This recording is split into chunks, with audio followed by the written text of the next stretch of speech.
திராவிட model என்று சொல்லிக் கொண்டிருக்கிறார்களே, அது ஆதி திராவிடர்களுக்கு எதிரான மாடல் தான் திராவிட மாடல், வேற ஒண்ணும் கிடையாது. திராவிட மாடல் ஆட்சி மீண்டும் 2026 நாங்கள் 200. இப்போது புதிய அறிமுகம் ஆச்சி ஹோட்டல் சாம்பார் 50 கிராம் ரூபாய் 20 மட்டுமே. எப்படி வெற்றி பெறுவீங்க? அந்த அசிங்கப்பட்ட திராவிட மாடல் எங்களுக்கு தேவையில்லைங்கிறோம்.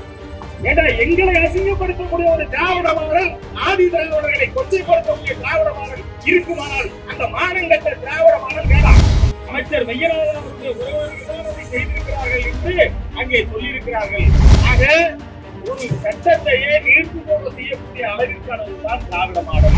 சங்கிகளுக்கு பாதுகாப்பே திராவிட முன்னேற்ற கழகத்தான். நீங்கள் மட்டுமல்ல, உங்களோட கூட்டணி வைத்தால் யாராக இருந்தாலும் தோல்வியை தழுவார்கள். போறீங்க, உங்களுக்கு யாரு மதிக்க போறா, உங்களுக்கெல்லாம் ஓட்டு விழுமா என்று சொல்லி கேவலப்படுத்திய திராவிட முன்னேற்ற கழகம். திமுக தான் உண்மையான சங்கிகள். 2026 திமுக படுதோல்வியை தழுவும் என விசிக பிரமுகர் திமுகவை கடுமையாக தாக்கி பேசியுள்ளது சர்ச்சையை ஏற்படுத்தியிருக்கிறது. இந்த நிலையில் அவர் பேசிய வீடியோ தற்போது சமூக வலைதளங்களில் வைரலாகி பெரும் பரபரப்பை ஏற்படுத்தியுள்ளது. வேங்கை வயல் கிராமத்தில் குடிநீர் தொட்டியில் மலத்தை கலந்த வழக்கில் பாதிக்கப்பட்டவர்களையே குற்றவாளியாக்கிய சிபிசிஐடியை கண்டித்தும் உண்மை குற்றவாளியை கண்டுபிடிக்க கோரியும் தமிழ்நாடு அரசு இந்த வழக்கை சிபிசிஐடிக்கு மாற்ற கோரியதும் ஆதிக்க சாதி வெறியர்களுக்கு துணை போகும் தமிழக காவல்துறையை கண்டித்தும் மயிலாடுதுறையில் விடுதலை சிறுத்தைகள் கட்சி சார்பில் கடந்த 10ஆம் தேதி கண்டன ஆர்ப்பாட்டம் நடைபெற்றது. முன்னாள் மண்டல செயலாளர் வேலு குணவேந்தன் தலைமையில் நடைபெற்ற இந்த ஆர்ப்பாட்டத்தில் மயிலாடுதுறை மற்றும் செம்பனார் கோயில் ஒன்றிய பொறுப்பாளர்கள் ஜெய்சிங், ஸ்டாலின், சங்கை நவித், ராஜேஷ், ஆனந்த், கருணாநிதி, தலித் சிவா, அருள் தியாகு, அமிர்துவாலன், பாலா உள்ளிட்ட ஏராளமான ஒன்றிய பொறுப்பாளர்கள் கலந்து கொண்டு ஆர்ப்பாட்டத்தில் ஈடுபட்டனர். ஆர்ப்பாட்டத்தின் போது கண்டன உரையாற்றிய விடுதலை சிறுத்தைகள் கட்சியின் மாநில பொறுப்பாளர் வேலு குணவேந்தன் திமுகவை கடுமையாக தாக்கி பேசியுள்ளது சர்ச்சையை ஏற்படுத்தியது. இந்த நிலையில் அவர் பேசிய வீடியோ தற்போது சமூக வலைதளங்களில் வைரலாகி பெரும் பரபரப்பை ஏற்படுத்தியிருக்கிறது. திமுக தான் உண்மையான சங்கிகள் என்றும் சங்கிகளுக்கு பாதுகாப்பு வழங்குவது திமுக தான். வருகின்ற 2026 சட்டமன்ற தேர்தலில் திமுகவும் அதன் கூட்டணி கட்சிகளும் தோல்வியை தழுவும். திமுக வீழ்த்தப்படும். அதற்கு விடுதலை சிறுத்தைகள் கட்சிதான் காரணமாக இருக்கும் என கூட்டணி கட்சியான விசிக பொறுப்பாளர் பேசியது பெரும் பரபரப்பை ஏற்படுத்தியுள்ளது. திராவிட முன்னேற்ற கழக அரசு இன்றைக்கு இந்த செயலை, படுபாதக செயலை செய்திருக்கிறது என்று மயிலாடுதுறை மாவட்டத்தின் சார்பில் நாங்கள் குற்றம் சாட்டுகிறோம். இந்த குற்றம் சாட்டிதான் இந்த ஆர்ப்பாட்டம். திராவிட முன்னேற்ற கழகம் என்பது ஒட்டுமொத்தமாக தாழ்த்தப்பட்ட மக்களுக்கு எதிரான இயக்கம் என்பதை பதிவு செய்கிறோம். இது தமிழ்நாடு முழுவதும் ஒட்டுமொத்தமாக தாழ்த்தப்பட்ட மக்களுக்கு திராவிட முன்னேற்ற கழகம் எதிராகத்தான் இருந்து கொண்டிருக்கிறது என்பதற்கான ஒரு உதாரணம் தான் இந்த வேங்கை வயல் சம்பவம். வேங்கை வயலிலே குடிநீர் தொட்டியிலே மலத்தை கலக்கிறான். மலத்தை கலந்தவனை தெரியும், மெய்யநாதன் அவர்களுடைய உறவினர் என்று சொல்லுகிறார்கள். அது அந்த பகுதியிலே ஆர்ப்பாட்டம் நடத்தும் போது நாங்கள் போயிருந்த போது விசாரித்தோம். அமைச்சர் மெய்யநாதன் அவருடைய உறவினர்கள் தான் அதை செய்திருக்கிறார்கள் என்று அங்கே சொல்லியிருக்கிறார்கள்.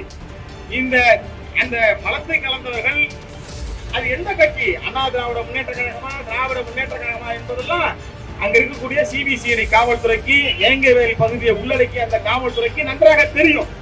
ஆனால் தெரிந்த போதும் கூட இந்த தாழ்த்தப்பட்ட மக்கள் தானே, ஆதி திராவிடர் மக்கள் தானே, இவர்களுக்கெல்லாம் யார் இருக்கிறார்கள், இவர்களையே புகார் கொடுத்தவர்களையே குற்றவாளியாக்கி முன்பெல்லாம் SC ST ஆக்டிலே ஒரு வழக்கு போடுகிறார்கள் என்று சொன்னால் ஒரு கிராமத்திலே அந்த வழக்கிற்கு எதிராக ஒரு வழக்கு கவுண்டர் கேஸ் ஒன்று போடுவாங்க.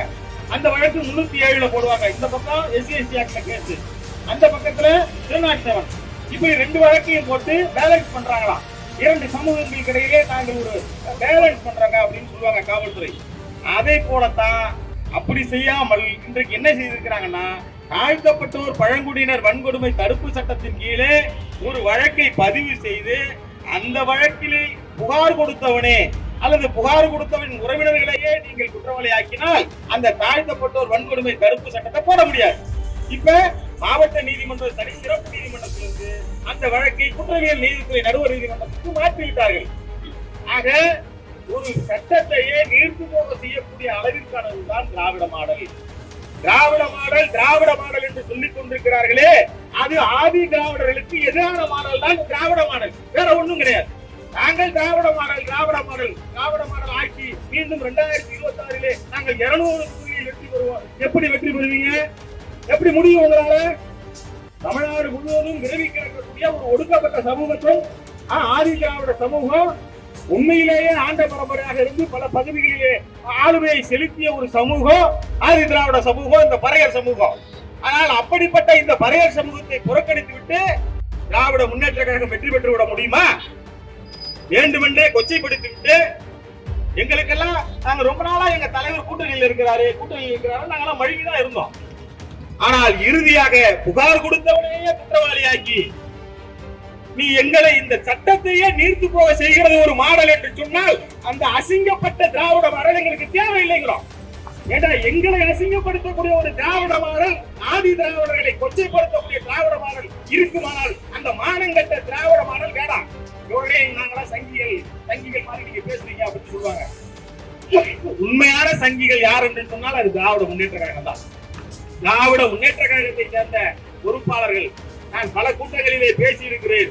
நீங்கள் உண்மையான சமூக நீதியை பேசக்கூடியவர்களாக இருந்தால் திராவிட முன்னேற்ற கழகத்திலே சமூக நீதியின் அடிப்படையிலே குறைந்தபட்சம் அரசு பணிகள்ல 18 விழுக்காடு ஆதி திராவிடர்களுக்கு இருக்கிறாங்க.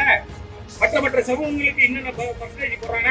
உங்களுடைய ஒன்றிய செயலாளர்களே 18 விழுக்காடு ஒன்றிய செயலாளர் தர முடியுமா?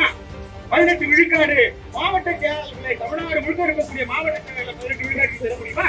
தரமாட்டேன், எதுவுமே தரமாட்டேன். ஒரு எந்தெந்த பகுதியில் யாரெல்லாம் பெரும்பான்மை ஆதிக்க சமூகமாக இருக்கிறதோ அந்த ஆதிக்க சமூகத்தை சேர்ந்தவர்கள் மாவட்ட செயலாளர்கள் இருப்பார்கள். அல்லது அங்க இருக்கக்கூடிய சட்டமன்ற தொகுதியிலே எல்லா பொது தொகுதியிலும் அவர்கள் தான் வேட்பாளர்களாக இருப்பார்கள். எந்த பொது தொகுதியிலாவது இவர்கள் தாழ்த்தப்பட்டவர்களை வேட்பாளர்களாக நிறுத்தி இருக்கிறார்களா? இல்லை. உங்களுக்கு எதுக்கு தனியா தொகுதி? உங்களுக்கு தான் ரிசர்வ் தொகுதி கொடுத்தாச்சு என்று சொல்லி கேவலமாக பேசக்கூடிய ஒரு இயக்கமாக இன்றைக்கு திராவிட முன்னேற்ற கழகம் மாறிக்கொண்டிருக்கிறது. உங்களெல்லாம் ஜெயிக்கிறதுக்கே ஆள் கிடையாது அப்படின்னு கேவலமா பேசுவது உண்டு. பல தலைவர்கள் திராவிட முன்னேற்ற கழகத்தை சேர்ந்த தலைவர்கள் விடுதலை சிறுத்தைகள் இயக்கத்தை ஆரம்ப காலத்தை பார்க்கும்போது உங்களுக்கு எல்லாம் போதும், நீங்க எல்லாம் என்ன ஜெயிக்கவா போறீங்க? உங்களுக்கு யாரு மதிக்க போறா? உங்களுக்கு எல்லாம் ஓட்டு விழுமா என்று சொல்லி கேவலப்படுத்திய இயக்கம் தான் திராவிட முன்னேற்ற கழகம். இன்னைக்கு கூட என்ன 6 தொகுதி நாங்க கொடுத்துருக்கோம், முடிஞ்ச இன்னொரு தொகுதியை சேர்த்து மீண்டும் இவர்கள் எங்கோடு வருவார்கள் என்கின்ற ஒரு தவறான எண்ணம் அந்த அடிப்படையில் பார்த்ததுதான் இன்னைக்கு அமைச்சர்களுக்கு மயிலாடுதுறை மாவட்டத்துல ஒரு நிகழ்வுக்கு வரும்போது ஆதி திராவிட மக்களோடு உணவு உண்ணுதல் இது தொடர்பா உடனடியா நான் புகார் கொடுத்தேன். மாவட்ட காவல் கண்காணிப்பாளர் அலுவலகத்துல தம்பிகள் எல்லாம் கொடுத்திருக்காங்க. சரி, நாமும் ஒரு புகாரை கொடுக்க வேண்டும் என்ற அடிப்படையில மாவட்ட காவல் கண்காணிப்பாளர் அவர்களும் ஒரு புகார் மனு கொடுத்தோம். இப்போது புதிய அறிமுகம் ஆச்சி ஹோட்டல் சாம்பார் 50 கிராம் ரூபாய் 20 மட்டுமே.